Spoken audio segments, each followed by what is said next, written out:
اللہ کا شکر ادا کرنا ہے، اگر تمہیں اللہ اولاد جیسی نعمت سے مالا مال فرمائے تو اللہ کا شکر ادا کرنا ہے، اگر تمہیں اللہ پاک نماز کی توفیق دے تو اللہ کا شکر ادا کرنا ہے، اگر اللہ تمہیں روزے رکھنے کی توفیق دے تو اللہ کا شکر ادا کرنا ہے، اگر تمہیں اللہ حج بیت اللہ کی سعادت سے مالا مال فرمائے تو پھر بھی اللہ کا شکر ادا کرنا ہے۔ یہ ساری نعمتیں ہیں اللہ کی طرف سے اور ان کا شمار ناممکن ہے۔ اللہ کی نعمتوں کا، اللہ کے فضل کا، اللہ کی رحمت کا کوئی بندہ شمار نہیں کر سکتا۔ اللہ پاک نے ارشاد فرمایا کہ یہ میری ساری نعمتیں جو تمہیں نظر آتی ہیں یہ تھوڑی ہیں، کل متاع الدنیا قلیل، یہ دنیا کی نعمتیں تھوڑی ہیں، قلیل ہیں۔ اب تم اللہ کے قرآن کی طرف توجہ کرو، کوئی ایسی اللہ کی رحمت اور اللہ کا فضل جو تمہیں ملا ہو اور اللہ نے اس کو اس فضل اور اس کی رحمت پر اظہار تشکر اور خوشی منانے کا حکم دیا ہو۔ باقی جتنی نعمتیں ہیں ان پر خوشی کے اظہار کا حکم نہ منع ہے نہ حکم ہے، اپنی استطاعت کے مطابق اللہ کا شکر ادا کرو، لیکن ایک فضل اور ایک رحمت اللہ نے ایسی عطا کی ہے جس پر اللہ نے خود خوشی منانے کا حکم ادا فرمایا ہے۔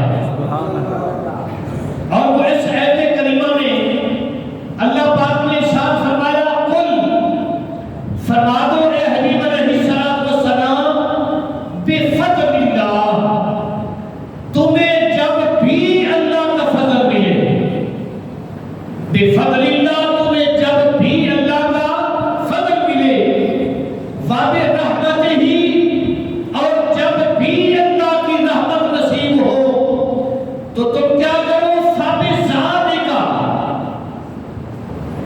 فلیفرحوا، اس کے ملنے پر فلیفرحوا، تم خوشیاں مناؤ۔ اللہ پاک نے خود قرآن میں یہ ارشاد فرمایا۔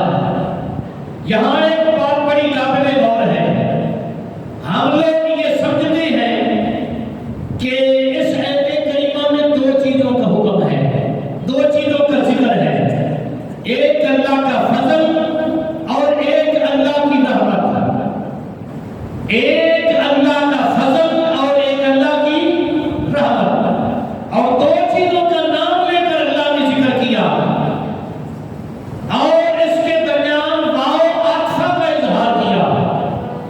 واو عطف دو چیزوں کو آپس سے جدا کرتی ہے، تو اللہ نے فرمایا اللہ کا فضل اور اللہ کی رحمت، کتنی چیزیں ہو گئی؟ دو، ایک اللہ کا فضل اور ایک اللہ کی رحمت۔